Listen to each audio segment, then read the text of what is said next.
Hey, Jeremy. How are you, man? Hey, I'm doing wonderful. How are you doing?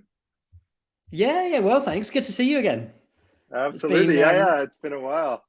Last time I saw you, it was very different circumstances. yeah. So this was over in Spain, and you guys were on.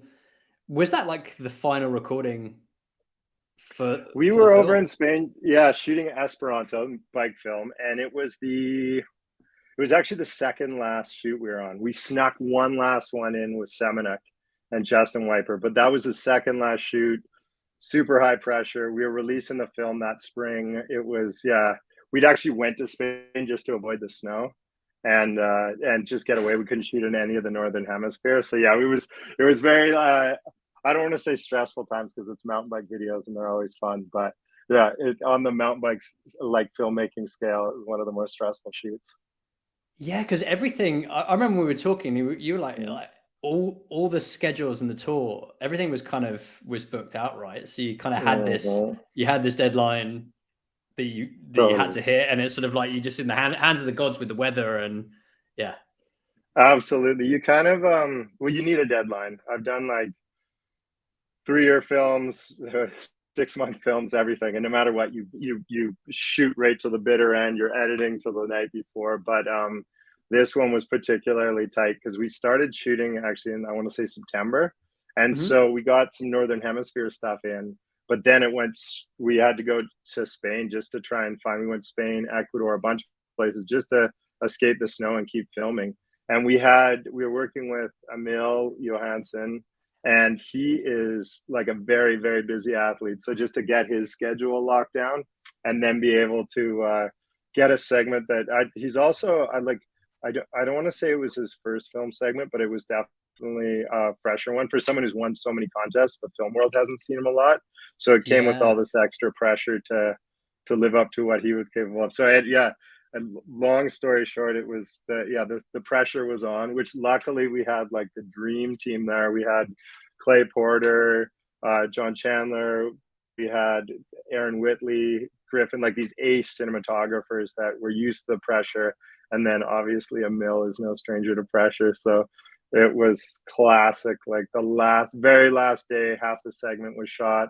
We actually showed up there right away and things were looking good. Nico Vink had built the features, and he was he's incredible builder, so we're doing good. And then the weather just kept hitting, and that was when we like a mill crashed, went to the hospital, Alma crashed, went to the hospital, and so suddenly we've got like the dream track, the dream athletes, and then suddenly we got like it was just Lucas shooting by himself for like 3 days, and then both Alma and Emil are total soldiers, like taped up their ankles and finished the segment. So that's when I met you. It was right in the middle of all that. So we were less I than know. I chatty. remember We coming out of we huddled breakfast. It was into. just quiet, you know. Everyone's sort of like looking at the weather forecast, and it's Mhm.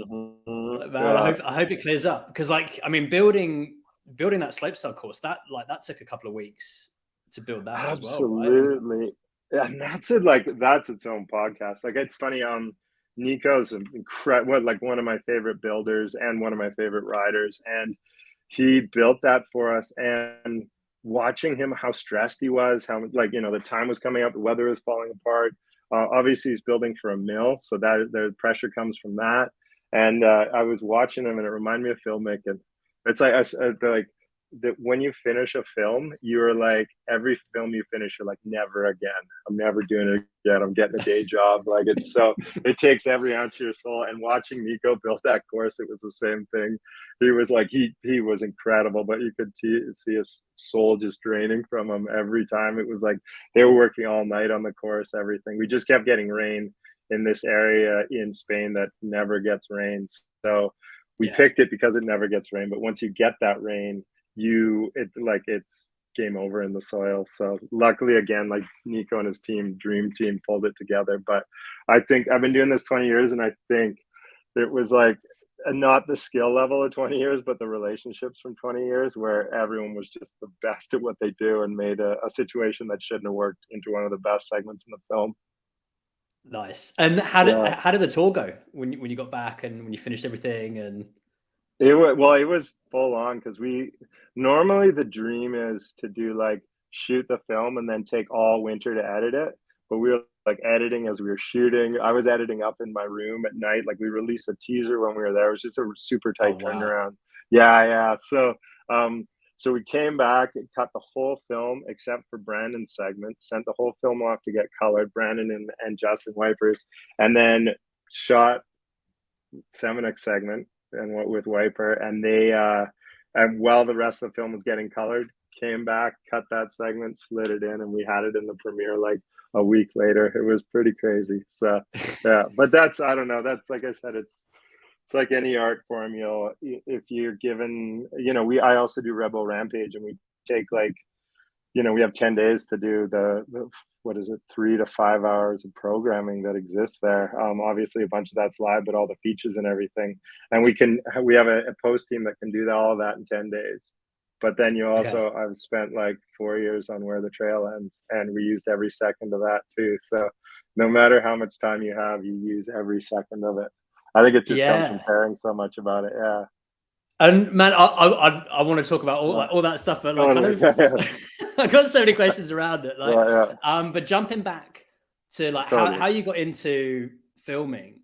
I've heard you kind of used to like either borrow your like didn't your parents have a camcorder? You would like Totally. stick it in your backpack and kind of take it on ski Yeah. trips and stuff. And Exactly. I like my origin story. Actually, it doesn't come from being the very best at what I do. It comes from being okay at what I do. So I started out like watching ski films and wanting to make ski movies, and we made our own, and they didn't go anywhere. We sold about 10 to 20 copies a year to our friends and everything. Borrowed my parents' DV camera, and we went out, and and then some of my friends got into biking. We all did, but some of them I'd go out, we'd film, and it was all very like, you hold the camera, I'll get the shot, you hold it. And we switched back and forth. We'd all shoot each other.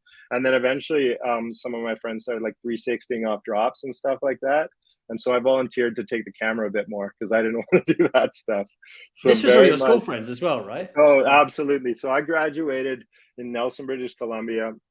My graduating class was like Mike Kinrade, Robbie Bourdon, Joe Schwartz, Sean Denny was a good friend, a couple of years older. So a lot of these, like if you're a little older, you remember these names. But the original Rampage riders were in my yeah. grad class. So these kids that I'd chase around with my parents' DV cam, not even DV, high 8 camera, just coincidentally turned into these household names within the early years of Freeride.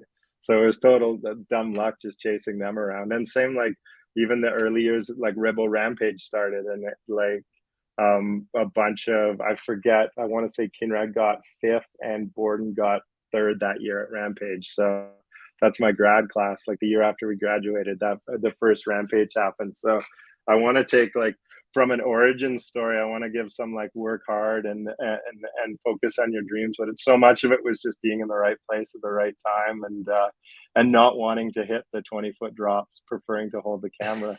And do you reckon Yeah. it was kind of like with the level of those guys? Were they just kind of they were just pushing each other and stuff? And you reckon Yeah. it was a lot of that?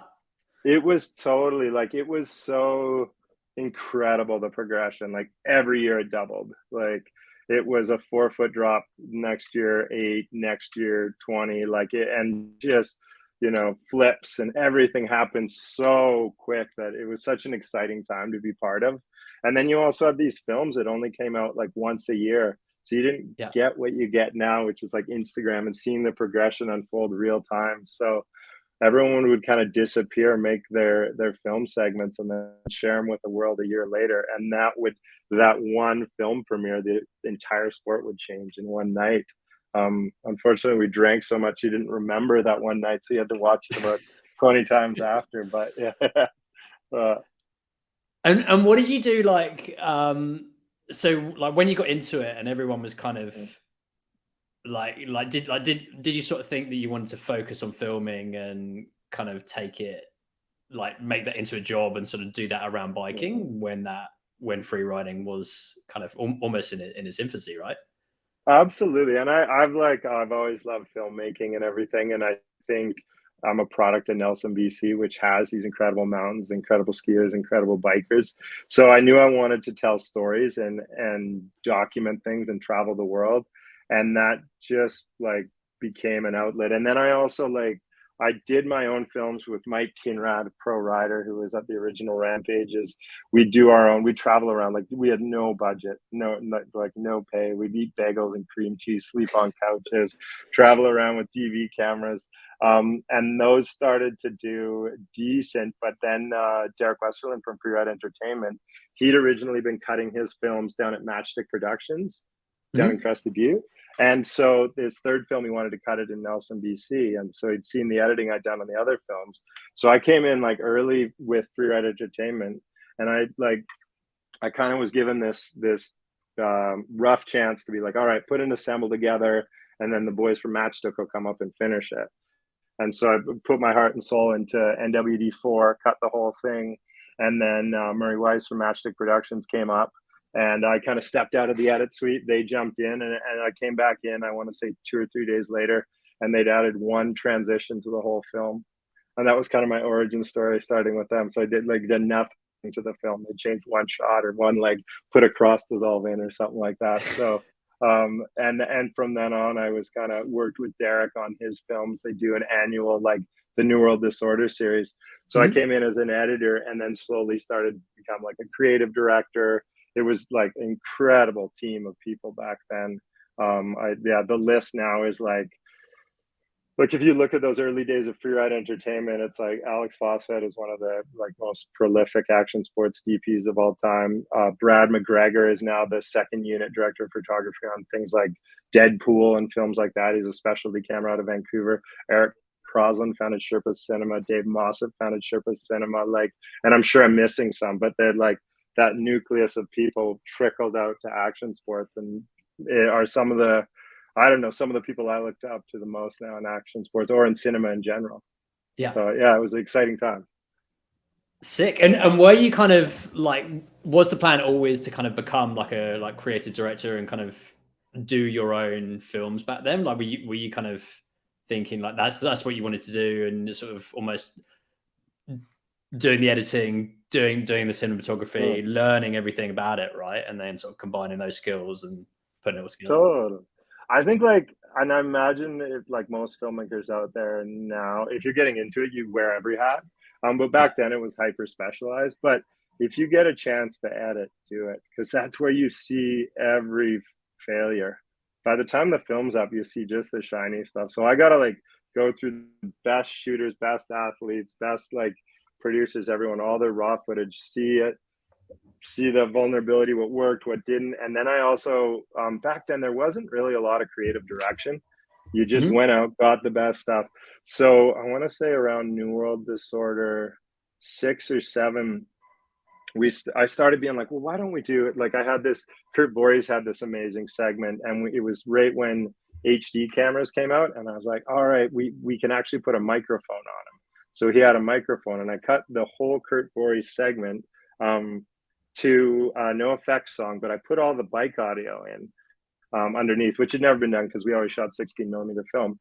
And then one night I just muted the No Effects track, and that turned into the first raw mountain bike segment. So and then I things like that. So we started to be like, oh, we don't have to just show action. We can do an all black and white Jeff Lenoski segment, or all these really fun kind of creative. We can do a one shot with Wade Simmons, and this was the whole team. It was hyper collaborative. I just listed all the names in there so you can imagine the brainstorm sessions and everything. And not to mention Derek Westerlund at the helm, who's incredibly creative, visionary, and kind of no holds bar in what he'll enable his team to do and push. The mentality, and you can see it in the films, is that basically this good enough isn't good enough. So along with the writing progressing, the filmmaking, everything had to progress at a rapid rate. So that was kind of where the petri dish that I came up in. And I always knew I wanted to tell stories. I write scripts in the background. I love documentary, everything. And mountain biking was just this perfect catalyst to explore and collaborate. I'm also my favorite thing about filmmaking is how collaborative it is. So to get to sit down, run around the world with all these incredibly creative, bold people, it can't help but spark really innovative ideas.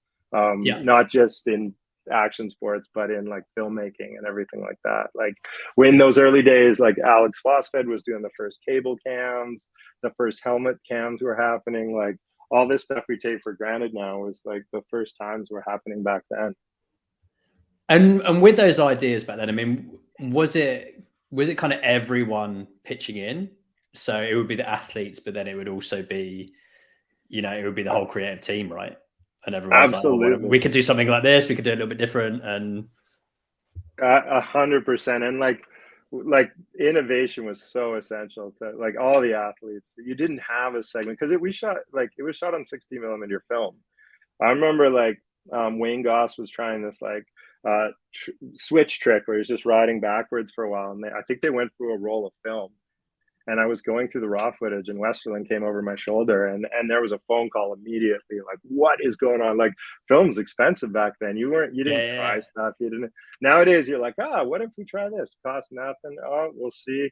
Back then, everything was like very high stakes, all or nothing. Like, there's stories from the original days before we had like decent budgets for film, where if someone went off a jump and like we're going for a no-hander and didn't get their hands off before they even landed, you're off the trigger of the camera. You're not wasting it like a frame of film. So all the athletes knew that was baked into the mentality of filming. So it was very high stakes and very innovative. You had to be innovative. So the athletes were hyper creative as well as the filmmakers.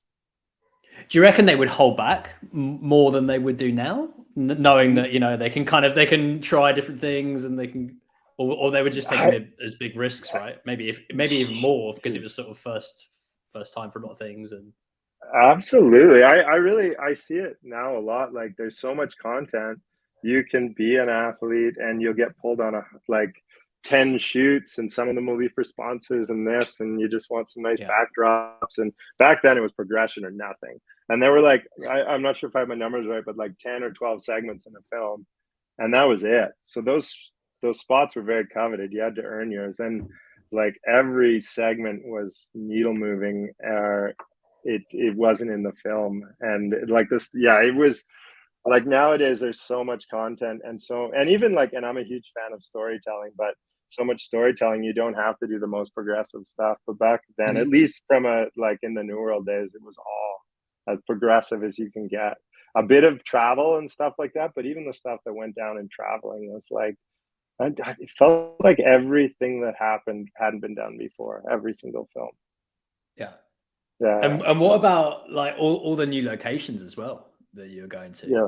I mean, that must have just been mind blowing, right? Absolutely. And it was so exciting, and it still is in mountain biking. Like I don't think we've ridden everywhere, but I remember being, I want to say it was New World Disorder 7 maybe, at the premiere. Everyone was burnt out from finishing the film, and there was this trip to the Gobi Desert. So I jumped on it. I was like, I want that one. Normally we have bigger teams. It was just myself, Cam McCall, and Darren Bearclough, and we went over to the Gobi. Todd Barber had set up the trip. Blake Jorgensen was there on photos, and we went over there and just tried to see if there was potential maybe for a rampage or something. We just wanted to. We'd seen these incredible big mountain lines, and went over and shot a segment, and it became where the trail ends. The film was like exploring the Gobi Desert, but like so many of those little moments where you're like, oh, sure, I'll jump on this trip, turn into these, like the Gobi is still one of the most incredible big mountain locations I've ever witnessed.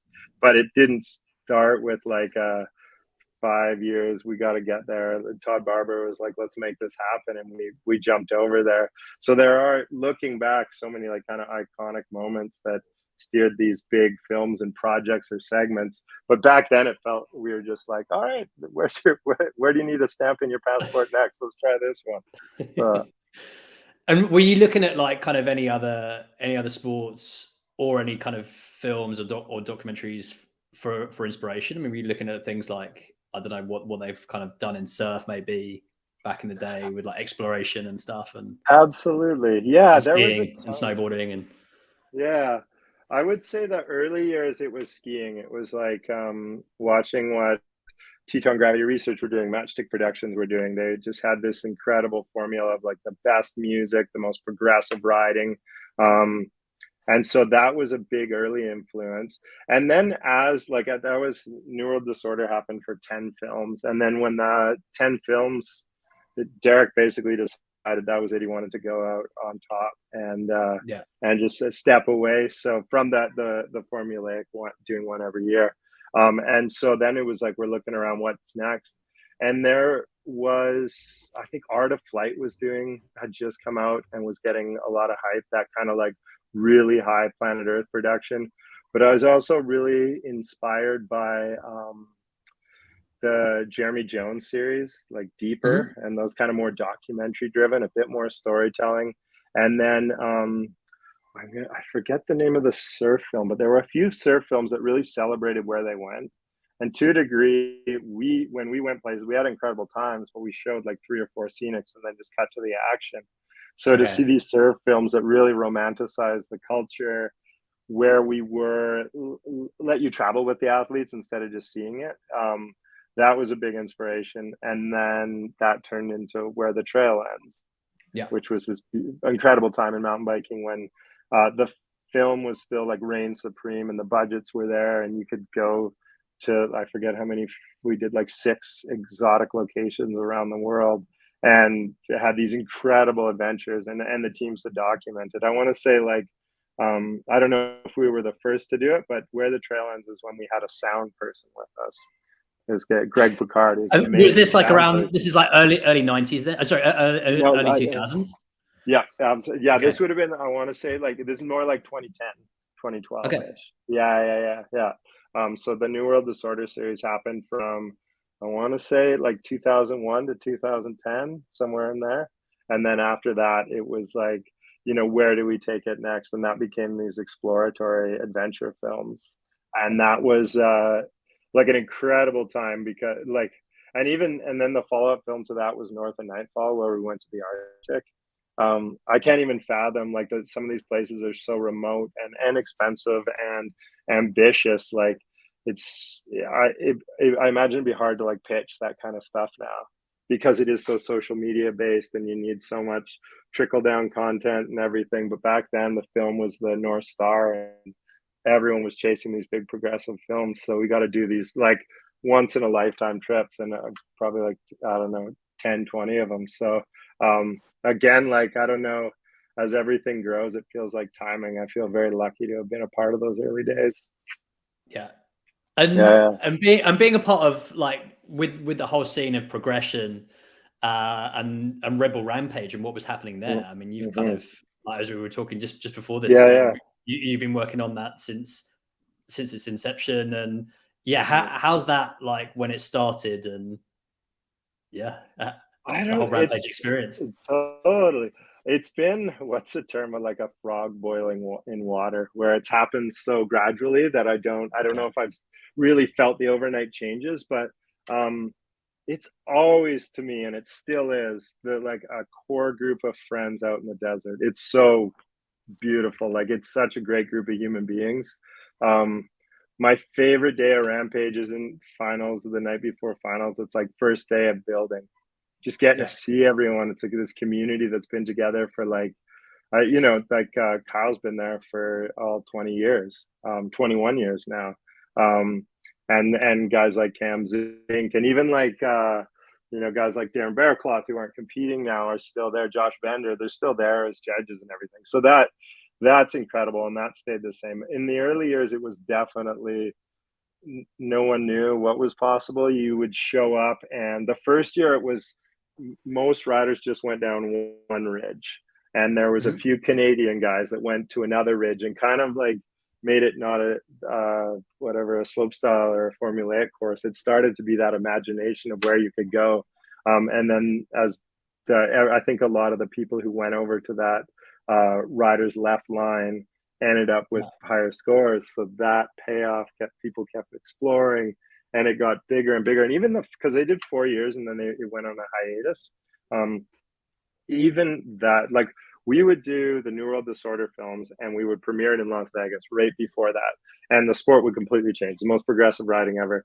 Then a week later at Rampage, it would be elevated again. It would be beyond what was done in the films. Like, it was just unbelievable. So, And it's honestly amazing how consistent that's been. Yeah. Sometimes sports kind of ebb and flow, and some years are super progressive, and other years it becomes about, I don't know, style, flow, and there's lots of different. But it has always just been mind melting, the stuff that's achieved, even as they've returned to old venues and everything. It's just like it is unbelievable what happens every single year. Like I said, I think I've 21 years I've done it, and every year I'm like, no, they're not going there. No, that's not possible. You're thinking what? So I think, like, obviously the crews are way bigger. We have a Mhm. massive infrastructure of live for the live programming and everything like that. But Red Bull's done an incredible job at like keeping those people that were there from the beginning and that community. So as big as it is, at its nucleus is still this heart of really like um, family, community, and at the heart of it is the athletes. Yeah. Everyone's there to enable them. It's not the show must go on. It's not you're replaceable. If you don't want to do it, someone else will. It's very, very much like that. Even every interview I do, every camera we place, it's to amplify what the athletes are doing.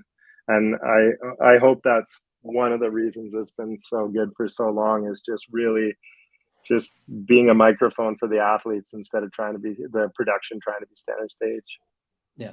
And Yeah, I yeah. mean, you guys have done an amazing job. I mean, just telling their stories Mm, and letting the audience see how it's so gnarly, mm. you know, like even like I mean, you know, like when they're practicing, doing practicing runs, they're putting it all on the line, right? On sort of like some of these tricks. Absolutely. It And how, yeah. yeah, sorry, go on. Oh no, I was gonna say like there is, if it like to talk production, it's, and I haven't done a ton of live TV. Like I focus on action sports, but I work with Terry, who's our live director, sits in the truck, camera three, go to cut to camera four, that kind of stuff. He does IndyCar. He's incredible. He's done it for so long.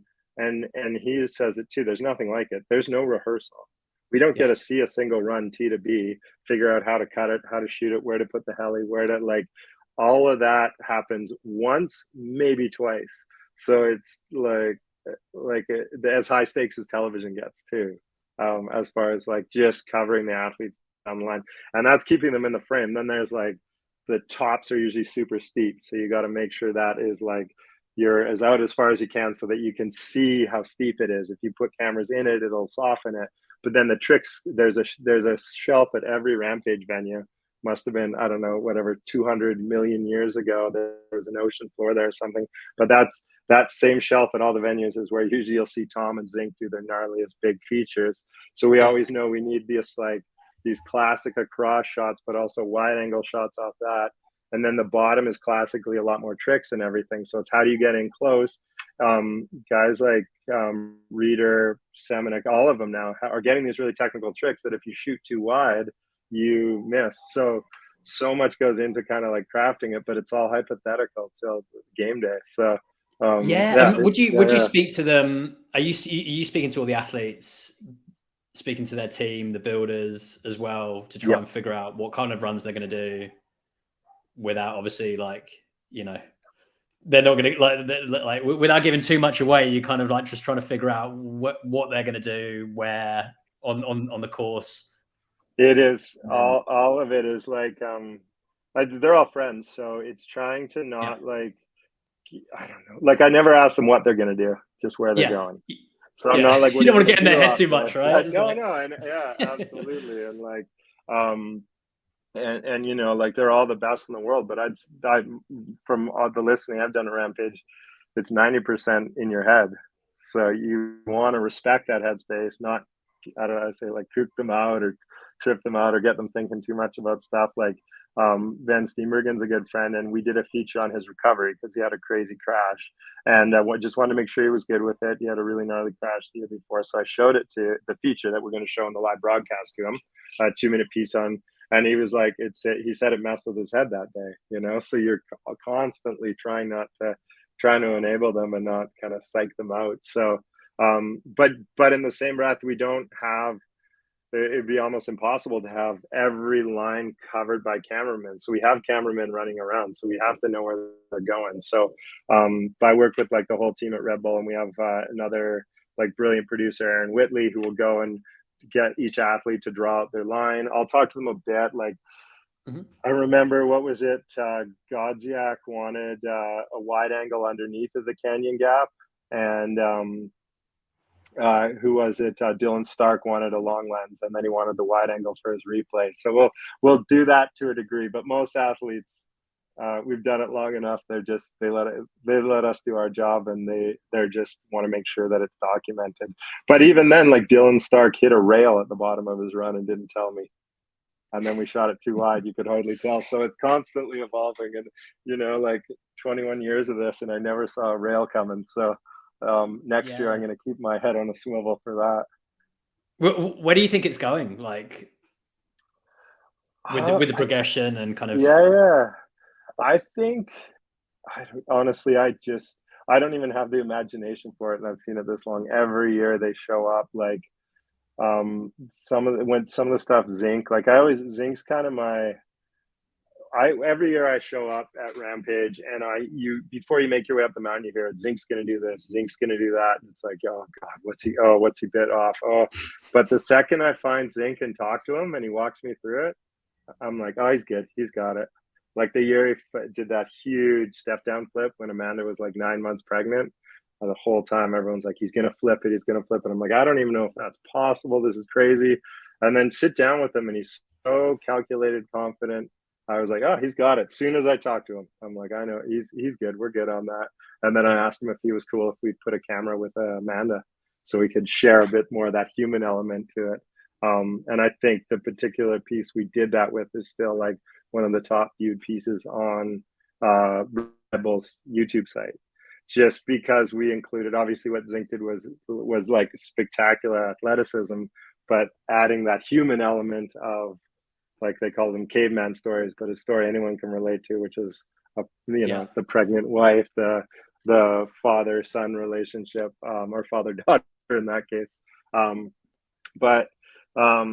It's, as far as progression, I think honestly that's why Rampage is so incredible. If you look at any other event, the course builders build the course. Someone else does it. And who are you to tell people what they're going to do a 60-foot backflip? But what makes Rampage incredible is the athletes pick it. That's why it's so insane, is because there's no barrier between them and what they can dream up. And so, like, if you built any of the drops that, I don't know, like, Tom's done his bigger stuff on Van Steenbergen, if you built that and put it in a course, I don't know, it'd be like, no, it just wouldn't be possible. It would be impossible. But because Tom built it, spent the time, they spend so much time in the dirt that it allows them to visualize it. They got their head down, they can see it. That's why Rampage is just like, it's, I don't know, guys. Cam McCall calls it this lightning in a bottle. Like, it's irreplaceable. There's nothing else like it. Yeah. Nice. And with the kind of the emotional aspect of it, and the sort of like filming and storyline, do you see, like, is there been obviously like phases with, like, from the 21 years of doing it? I mean, and now where do you kind of see, like, and I guess that's kind of leading up to, like, what are you going to be working on next? But kind of where do you see? I think that, there's a lot of like a lot of exciting things happening. I think one thing, like, social media has happened. The timing's not exactly right on this, but we did. I teamed up with Teton Gravity Research, and we did a film called Accomplice, and we brought this robotic Cura arm, which is this crazy expensive robotic arm that has a camera on it, and we shot this segment with Paul Genovese and Brandon Semenuk. And Semenuk was doing this flip whip to invert, and it was amazing. We shot it with a Phantom, one of my favorite shots I've ever shot in mountain biking. Super amazing progressive trick. And as we're like downloading the footage, because the Phantom files are massive, this is 1,000 frames a second. We're downloading the footage at the end of the day. I'm scrolling Instagram, and Emil's posted the same trick on an iPhone, and it's got tons of views.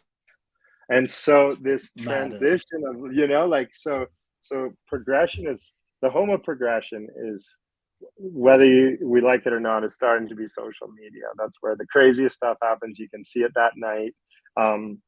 And so with that, action sports is having to, like, the 60-minute film isn't always where you can go for the most progressive stuff, because it's just that we're saturated with media. but I actually like it because I think it means as filmmakers we have to progress and evolve. We have to be more creative, better storytellers, have the audience invest more. So it becomes this balance of like these very human stories with this hyper progressive stuff. Yeah.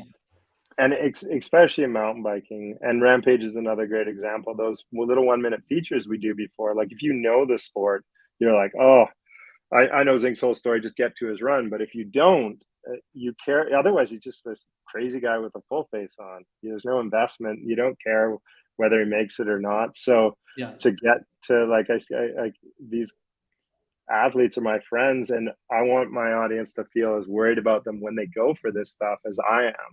And that's what I always see my job. And I think it's the same with progression and the future of films, is like trying to figure out storytelling, how to tell compelling stories, but still have those incredibly progressive payoffs. Because I think everyone's still starved for, like, you know, it, the social media side, you sit and you look and you just collect likes.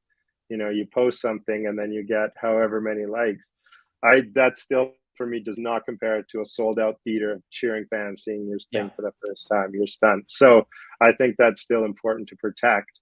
It's just making sure that you round it out.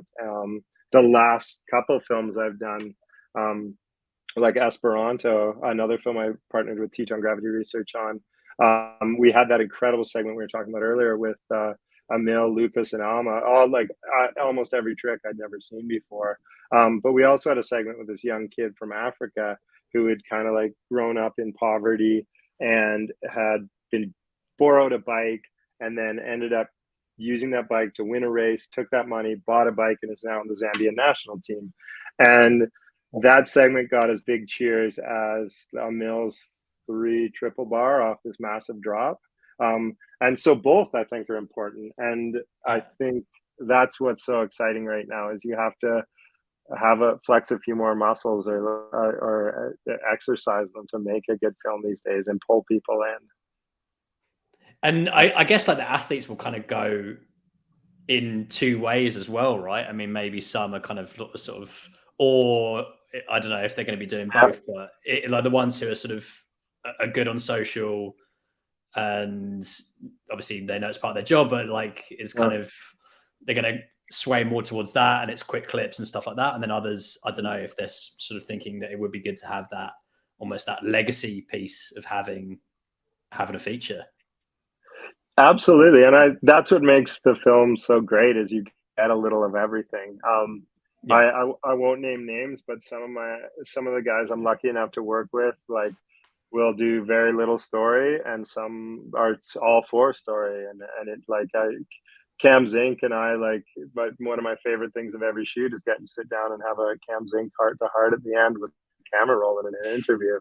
And then other athletes are very just like, they want to let their riding do the talking, which I think I respect both equally.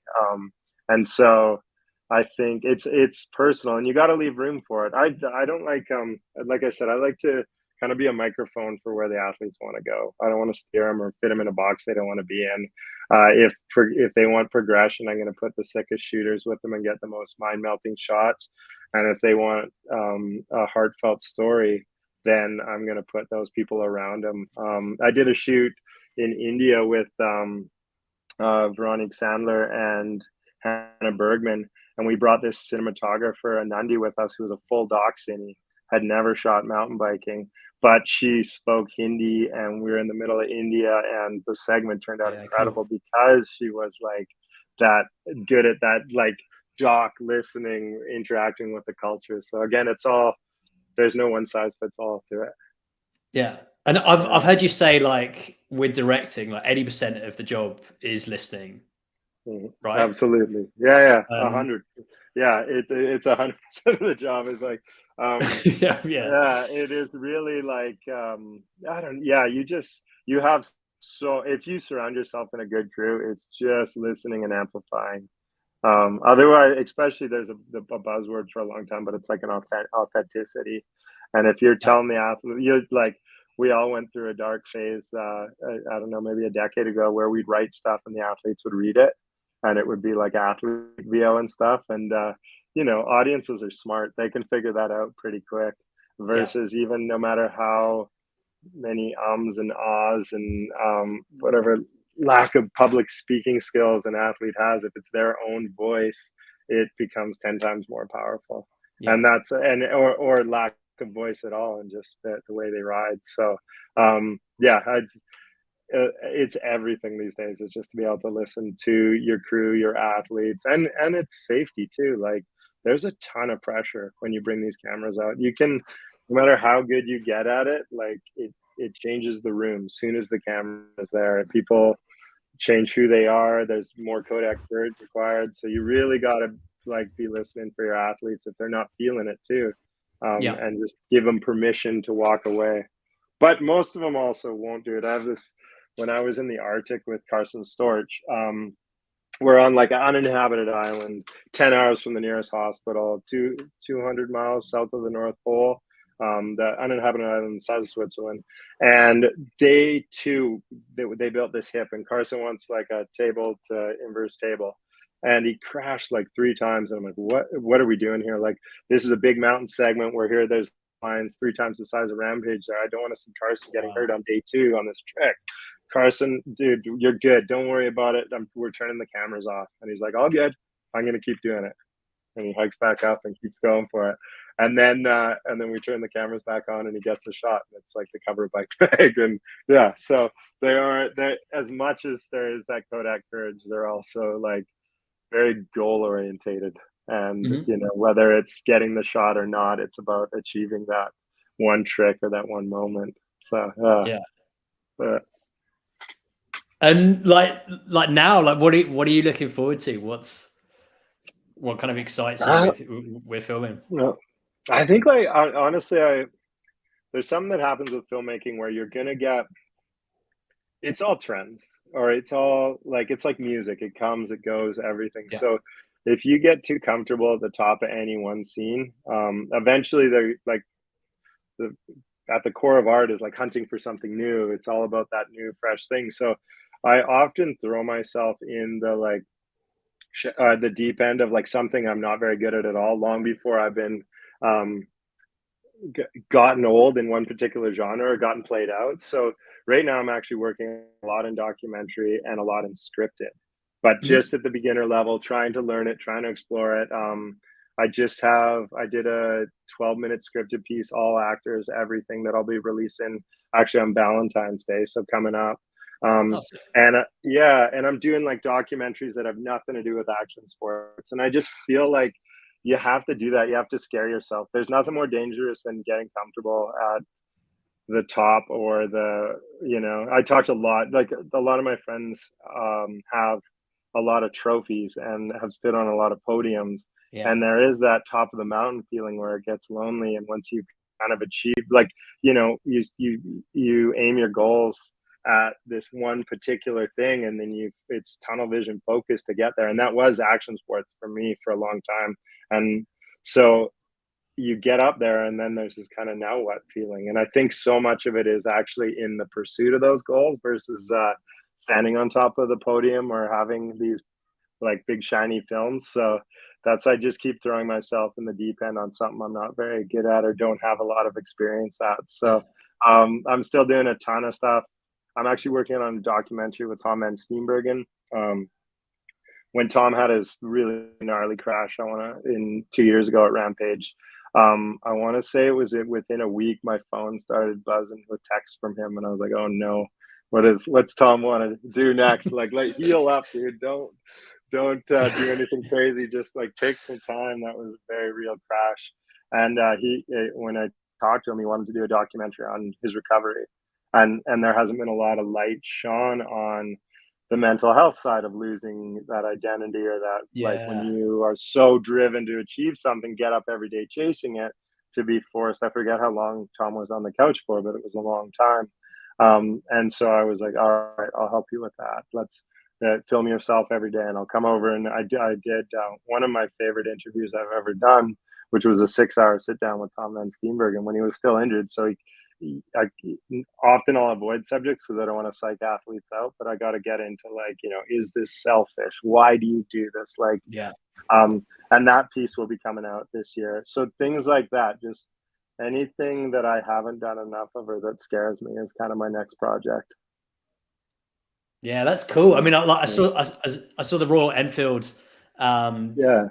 like video that you did, and that was sort of obviously wasn't mountain biking, Mhm. was motor racing. But yeah, I mean, looking at that and then kind of going into different projects, I guess it sort of opens up new ideas and new sort of thoughts, opportunities, different things that aren't in these worlds, right? If it is sort of it's getting out of mountain biking and just puts you, yeah, I don't know, like maybe out of your comfort zone in doing different things if it's a topic you're not like that familiar with, things like that, right? Absolutely, and that's like I'm also rep commercially by this company Bug out of Toronto. So I went I'll go from like that shoot in Spain, which is hyper progression based, to doing like a Canadian Tire commercial on a new battery and stuff like that. So it's honestly, I love filmmaking. I love mountain biking. I love adventure sports, but I also just love storytelling, filmmaking, all that. So chances to get to do that. And it's so funny because action sports, no matter how you do it, you know, you have a crew of maybe, I don't know, 4, 5, 6, 10. Rampage, we have closer to 50, but that's a whole live event. But Yeah. you go to a commercial and 50 people just like, there's not, there's a camera operator, but there's someone else pulling the focus and there's someone else setting the tripod up, and they're like, you have this army to create it. um, it's like so much fun. You can just stay tunnel vision on creating what you want to create with the commercial. Whereas when I get back to mountain biking, I'm hauling the camera to the top. I'm helping dump the cards at the end of the day. Like it's it both keep you humble, and then also like it's incredible to do commercial or scripted work because it is so filmmaking's at the center of it. You're the no like there's no risk, personal risk. Like people aren't there's no 60 footer getting flipped. You can just Yeah. go and let's take 12, no problem. Whereas like I did a Michelin commercial with Zinc, and he flipped this the decent sized step down, and the commercial agency was like, wait, let's take another. And luckily Kyle was there. I think we did 2, but they're so risky. You don't just try They it don't get again it and right. again, and you got to get it right the first time. So it's again fun to just like dabble in all these different arenas, and I don't know, I kind of like I said, boot myself out of everything before I get kicked out. So try something new or just to keep growing. And I think that's what's kind of, and then I get to take it all back to filmmaking. I get to do like we did a kind of semi doc piece at the end of Accomplice on Paul Basagosia. And so Paul was had a spinal cord injury on a mountain bike, and it was very slow to recover. He did an incredible film. He started filming himself immediately through his recovery, and he did a film called Any One of Us with Red Bull, and that is probably one of the most beautiful films I've ever seen.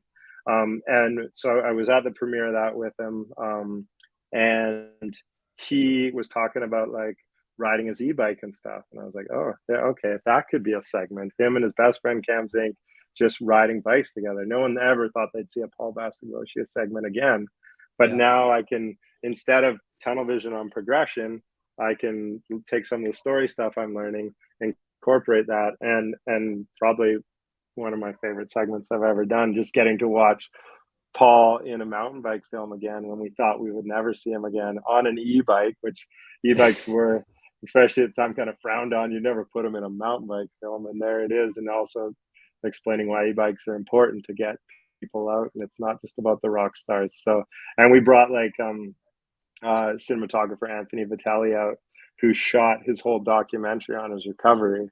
And there we were shooting berm slashes and tabletops and everything like that. So yeah, getting to flex these different muscles allows me to kind of explore different avenues within biking as well, which I love. Yeah. Yeah. And how difficult is it, like being close and being friends with these athletes and knowing like the serious implications and like repercussions that could happen from when things do go wrong? I mean, being behind the lens, how's that Yeah. sometimes? I mean, It's super real, and it's there. And I don't know, my approach is just really listening a ton. I'm almost like um sometimes too aloof, because I'm not going to be like, you go there, do that, we need this at this time of day. I'll do that Yeah. with a berm slash or a manual down a ridge. But once it comes to the big stuff, like with shooting with Zinc, it's High Noon Productions. If he's feeling it at noon when the light's garbage and I will not get a single cinematography award or whatever, I'm all for it, because I like, again, it's making the space for them and not pushing. And that's really like, because, and I've done it a lot in skiing's even scarier too. I've shot a bunch of skiing, and the amount of avalanches and that kind of stuff, like Yeah. it's got to be, you gotta, there's enough pressure there already. You got to almost like work to relieve it, make sure it's what they want to do, they're driven by it. We also like take it incredibly serious. So we do have first aid on, like, we don't talk a lot about it, but we have first aid there. We'll have guides there, like those guys are always off camera hidden, but that it's thought about a lot. And I think we've learned it all over the years, the importance of safety and the risks that are being taken by everyone.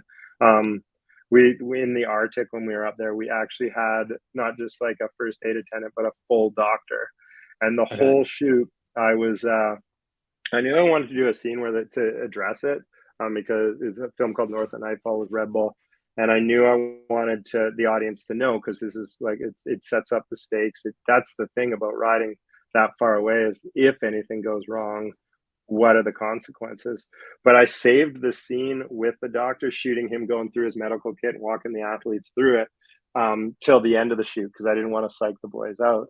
And then we did the scene at the end, and doctor was so, like, he could have performed surgery up there. He could have done anything.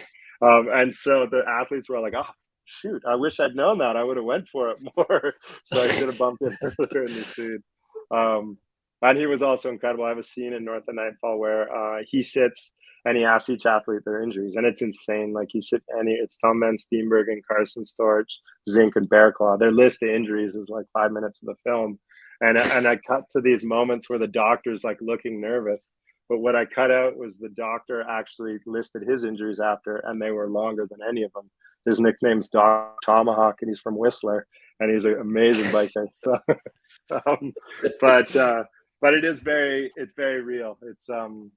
It's just, you just got to make sure, like, all these athletes know there's a risk, and they do it for their own reasons, and it's Yeah. respecting those reasons. You don't have to give them their own about the sickest seggy or the greatest shot or whatever. That pressure's already there. They're not at that level without having that drive. So it's just Yeah. amplifying that drive without putting undue pressure on them.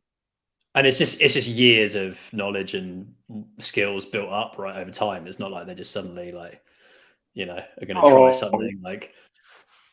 absolutely. I interviewed Tom Van Steenbergen's dad, and he was saying that it's almost more dangerous for Edsard, his dad, to hit a 4 or 5 foot drop, because he hasn't practiced them ever, than it is when Yeah. Tom hits the 40 footer, because the amount of pre-work, visualization, practice, everything is like, there's this hucking and hoping myth, but everything you see is like the accumulation of a lifetime of work.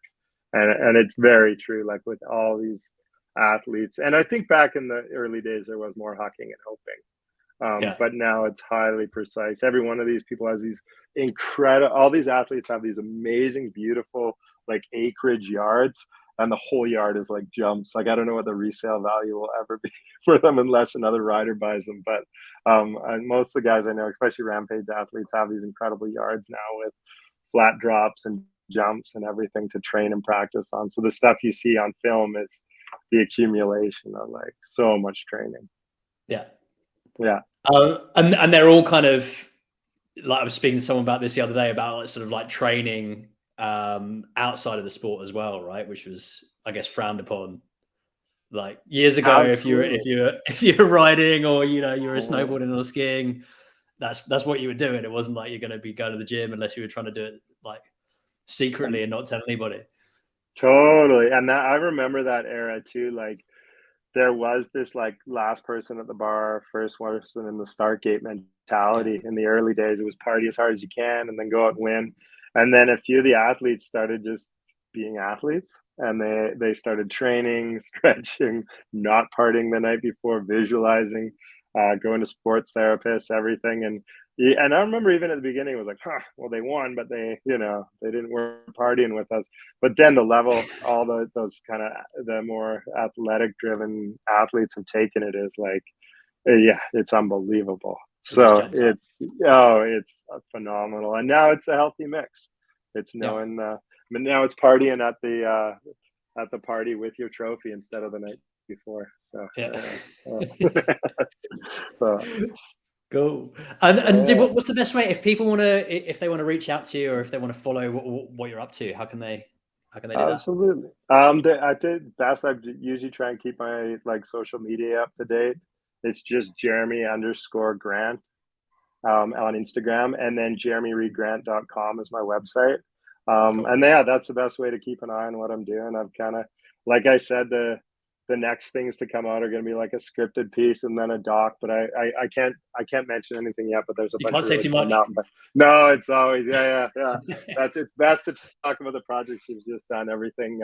But there's a lot of really cool projects coming up, and there's a lot of excitement about mountain biking. Something crazy happened kind of through when the world locked down, and so the amount of people riding bikes now is bigger than ever, and that the community's grown. And I think if there's anything that I've fallen in love with filming mountain bike this long is the community, and the fact that it's grown and more people are getting into it. It's such an exciting time, and after like 20 years of doing this, it's still it's just constantly evolving and growing, which is so fun.